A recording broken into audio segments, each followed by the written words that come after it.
네, 오늘은 이스페타시스 얘기를 잠깐 하죠.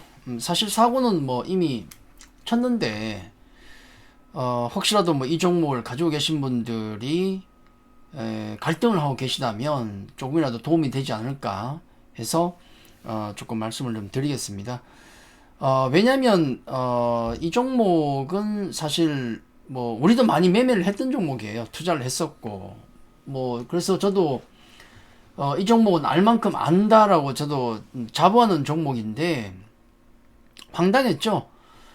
예, 말도 안 되는 루머, 그리고 그 루머가 현실화되는 과정. 뭐 저야 뭐 우리야 포지션이 없지만 굉장히 분노가 느껴지는 그런 사고를 터뜨렸죠. 이건 2023년부터 저는 매매를 했어요. 우리는 이때부터 매매를 했었고 참 더딘 종목이었습니다. 매수 이후에도 엔비디아가 그때부터 급등이 나왔음에도 불구하고 안 움직이더라고요. 그래서 선수들이 야 이거 엔비디아 관련주다 해서 많이 샀다가 다 떨어져 나갔거든요. 근데 그러고 한 두어 달 있다가 폭등을 한 거예요. 예. 굉장히 큰 수익을 안겨줬었고 그 이후에도 우리는 많이 매매를 했던 종목이라서 잘 알아요. 어떤 성격을 가졌고 어떤 종목인지를. 근데 이번에 뭐 대형 사고를 쳐버린 거죠. 네, 대단했다 진짜. 네, 여기 보면 그 과정들을 놓고 보면 이제 뭐 루머가 돌았지 않습니까? 루머 돌면 기관들은 일단 왕창 팔아요. 그리고 아니땐 굴뚝에 연기 날까 그런 케이스가 되게 많습니다. 그리고 여기 풍문 또는 보도에 대한 해명이라고 이제 그때 내놓은 게 있는데 11월 4일 풍문이 발생했었는데 그 이후에 나온 거 아니겠습니까? 근데 이건 좀 주의해야 되는 게 이 패턴이 되게 많아요. 이 기억하실 필요가 있거든요.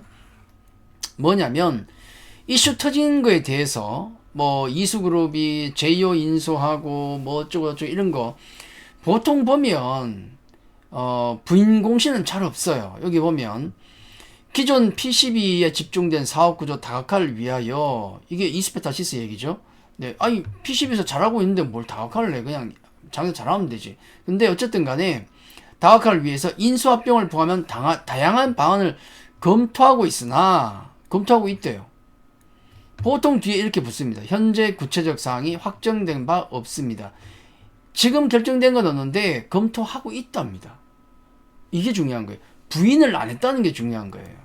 하고 있구나. 그리고 더 중요한 건 밑에 있죠. 자, 이런 투자, 여러 가지 이런 투자를 위해서 자금의 조달 방안에 대해서는, 그때 루머 나온 게 유상증자 얘기 나왔잖아요. 유상증자 등 다각도로 검토 중이나 또 똑같죠. 검토 안 한다는 게 아니고, 유상증자 안 한다는 게 아니고, 검토 중이래요. 그러니까 이거는 해도 되고, 안 해도 되고, 구체적으로 결정된 사항이 없습니다. 보통 이렇게 부인을 안 하고, 이런 식으로 검토 중이다, 구체적으로 결정된 거 없다 그러면은 거의 그대로 시행하는 경우가 많습니다. 그게 많아요. 자, 그러고 나서 이제 터진 거죠. 그것도 주말을 앞둔 금요일 터진 거예요. 신규 투자가 먼저 나왔습니다. 이렇게 장 끝나고 나왔어요. 신규 투자 나왔죠. 그 다음 나온 게 뭡니까? 제이오 인수. 그대로네? 똑같네? 풍문이 났다고 똑같죠? 여기까지예요. 시간의 거래가 6시까지 진행되잖아요. 오후 6시. 장 끝나고 이제 오후 6시까지 진행이 되는데, 오후 6시까지 시간에 주가를 보니까 시간에서 플러스 1% 올랐어. 신규 투자니까, 야, 쇼티지고 장사 잘 되고 하니까 공장을 늘리는 거니까 좋은 거 아니냐. 1% 올랐어요. 제이오 투자 같은 경우는 생각도 안 하고. 이건 찝찝하잖아요. 근데 시간이 언제입니까? 시간의 매매가 끝나고 나서 대응 전혀 할 수 없는 상태에서 대규모 유상증자 5,500억 발표해버리죠. 시간의 매매가 다 끝난 6시 44분에 공시를 해버립니다. 좋은 거는 앞에 나오고 대응 못할 때 나쁜 걸 뒤에 한 거예요. 이게 폭탄 아닙니까? 폭탄. 그러니까 일단은 굉장히 불량스럽고 악질적이고 괘씸한 공시. 왜냐하면 이 모든 결정은 이 당일날 오전 9시인가요? 그때부터 진행됐던 이사회에서 오전에 다 결정됐던 내용입니다. 그러면 시설 투자, 제휴 인수, 유상증자까지 통으로 해가지고 세 개를 동시에 내야 될 거 아닙니까? 그죠? 근데 시간의 매매가 될 때는 좋은 것만 딱 내고, 시간에서 1% 올라갔다니까요, 사람들이. 모르고. 좋은 거네, 그러고. 근데 매수하고 나니까, 매수하고 매매 끝내고 나서 6시 44분에 또 보니까 대규모 유상자 쿵 하고 나온 거예요. 이건 배신이지. 예. 이제 객관적으로 그겁니다. 그러면 뭐 예를 들어 지금도 이건 뭐 제 생각이니까 참고만 하십시오. 제 생각이니까 참고만 하시는 거예요. 정답은 없으니까. 그러니까 이렇게 계산해 보는 겁니다. 지금 주가가 뭐 오늘은 조금 반등 나오는데 어제 폭락 나오고 등등 해서 현재 시가총액이 이 회사가 1조 6천억 정도예요. 보통 이 회사의 평균 멀티플을 한 23배 준답니다. 밸류를 한 23배 준대요. 이만큼 AI 관련 주니까 엔비디아나 이런 회사들은 뭐 미국의 AI 관련주는 뭐 30배씩 받죠. 그래서 평균 멀티플을 최근 증권사 리포트를 보면 한 20배 정도 줬어요. 한 22배에서 한 5배? 그래서 한 23배 정도를 놓고 본다 그러면은 자, 내년 2025년 순이익 예상 추정치가 한 1,500억 정도 보는 것 같아요. 자, 요걸 가지고 계산을 하면 예상 시가총액, 목표가나 예상 시가총액이 나오겠죠. 그게 3조 4천억 정도 나와요. 근데 문제가 뭐냐면 유상증자를 30% 이상 했지 않습니까? 그거는 빼야죠. 희석됐으니까. 한 1조 1천억 정도를 빼야 돼요. 그러면은 목표 시총이 2조 3천억 정도가 나옵니다. 지금 현재 1조 6천억인데 이거 많이 올라가야 되겠네 라고 생각할 수 있죠. 요걸 목표 주가로 대충 빼내면은 한 3만 6천원 나와요. 3만 6천원. 그럼 지금 예를 들어서 오늘 돌아가는 게 한 2만 5천원 근처 돌아가니까 상당히 저평가되어 있다 볼 수 있겠죠. 유승자 감안해도. 근데 문제는 뭐냐면 이렇게 주주의 뒤통수를 친 이런 불량스러운 회사의 멀티플을 배수를 23배를 줄 수 있느냐? 줄 수 있어요, 이거? 우리 전체 코스피가 몇 배 받습니까? 8배입니다. 8배. 8배 받아요. 니는 AI 관련주니까 20배 이상을 준 거예요. 프리미엄 얹어서. 근데 불량기업이 돼버렸잖아. 이걸 몇 배 줘야 될까? 도대체. 만약에 한 15배 정도, 15배라도 시장에 2배 주는 건 많이 후하게 주는 거예요. 그죠?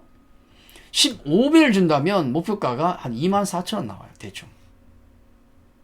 여러분은 몇 배를 주시겠습니까? 비교해서. 삼성전자가 몇 배고, 나머지 반도체주들이 몇 배를 받고, 미국 A급 최고의 엔비디아나 이런 기업들이 35배 정도 받고, 빅테크주들 대부분이 몇 배 받습니까? 한 30배 전후를 받아요. 얘가 30배 받을 자격이 있습니까? 하청기업이잖아, 사실. 30배는 어림도 없죠. 멀쩡하다 그래도 한 20배 수준이 맞아요. 25배 정도 잘 줘도. 그죠? 근데 25배를 줄 수가 없지 않습니까? 불량기업이니까. 저는 한 15배를 준다고 예를 들면 이 가격이 나오는 거예요. 그 증권사 목표가를 보면 지금 내린 목표가를 한 3만원대도 있습니다. 그게 뭐냐면 퍼밸류를 한 19배 정도 이렇게 주면은 3만원대가 나와요. 그러니까 불량기업에서 한 20배 넘었던 멀티플을 빼버렸잖아요. 19배로. 그리고 만약에 가혹하게 해서 저처럼 이건 불량기업이니까 더 빼야죠. 한 15배까지 빼버리면 이 가격 나오고, 만약에 일반 IT 기업처럼 10배 줘버리면 어떻게 돼요? 2만원 아래 내려갑니다. 목표가가.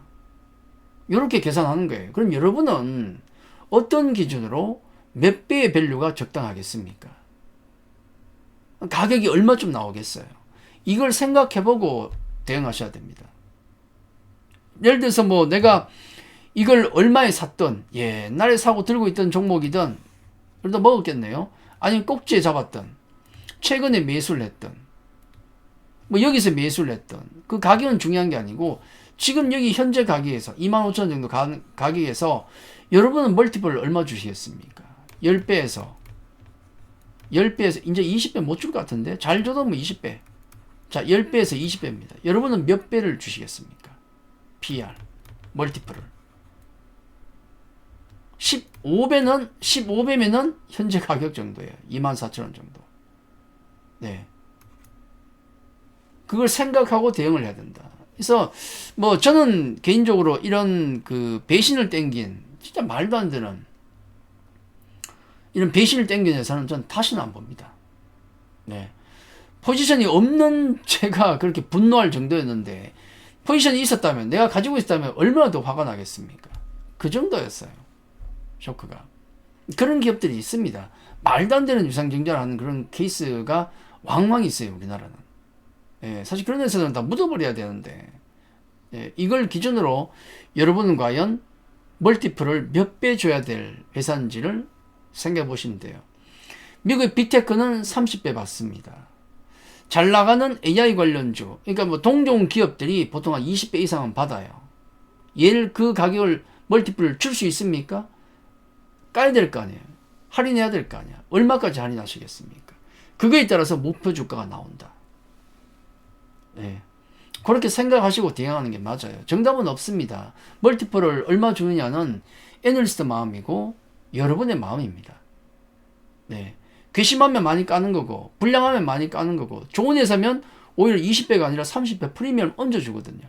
여러분 얼마를 봐야 될까요? 자, 그걸 생각하시고 계산해서 냉정하게 대응하는 게 맞다. 자, 그렇게 말씀드리고 오늘 이스페타시스 이 얘기는 마치도록 하겠습니다. 감사합니다.